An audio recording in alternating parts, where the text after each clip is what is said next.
Hi friends எல்லாம் காலை வணக்கம். இது உங்களுக்கு கேஎல்ஐ டுடே நம்ம பார்க்க போகிறது 7/6/2025 சனிக்கிழமைக்குள்ள கார்னியா லாட்ரி கெஸ்ஸிங் மெத்தட் தான் பார்க்க போகிறோம்.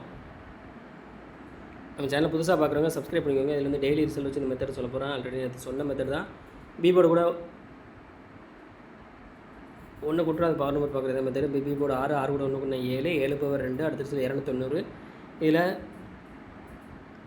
2 வந்து ஏ போர்டில் வந்திருக்கு. அடுத்து பி போர்டு 9, 9 கூட 1 கூட்டினா 10, லாஸ்ட்டு 0 எடுத்துக்கிறோம். 0 பவர் 5, அடுத்த 650. இதில் 5 பி போர்ட்லையும் 0 வந்து சி போர்ட்லையும் பாஸ் ஆயிருக்கு. அடுத்து 650 பி போர்டு 5, 5 கூட 1 கூட்டினா 6, 6 பவர் 1, அடுத்த 715. இதில் வந்து 1 வந்து பி போர்டில் வந்திருக்கு. அடுத்து 715 பி போர்டு 1, 1 கூட 1 கூட்டினா 2, 2 பவர் 7, அடுத்த 017. இதில் 7 வந்து சி போர்டில் வந்திருக்கு. அடுத்து பார்த்தீங்கன்னா 017 பி போர்டு 1, 1 கூட 2 கூட்டினா 1 கூட 1 கூட்டினா 2, 2 பவர் 7. ஸோ 2 7 சொல்லியிருந்தேன். நேற்று ரிசல்ட் 796. இதில் வந்து 7 வந்து ஏ போர்டில் வந்திருக்கு. இந்த மெத்தடில் இன்றைக்கி என்ன நம்பர் வரும்னு பார்க்கலாம். 796 நேற்று ரிசல்ட். இதில் பி போர்டு 9, 9 கூட 1 கூட்டினா 10, லாஸ்ட்டு 0 எடுக்கிறோம். 0 பவர் 5. ஸோ இந்த மெத்தடில் கிடச்ச நம்பர் பார்த்தீங்கன்னா 0வும் 5 கிடச்சிருக்கு. இது வந்து ஃபஸ்ட்டு மெத்தட் தான். உங்களுக்கு 2 மெத்தட் வேணால் மெம்பரை ஜாயின் பண்ணிக்கோங்க. எல்லாம் லிமிட்டாக ப்ளே பண்ணுங்கள் friends. All the best. Thank you.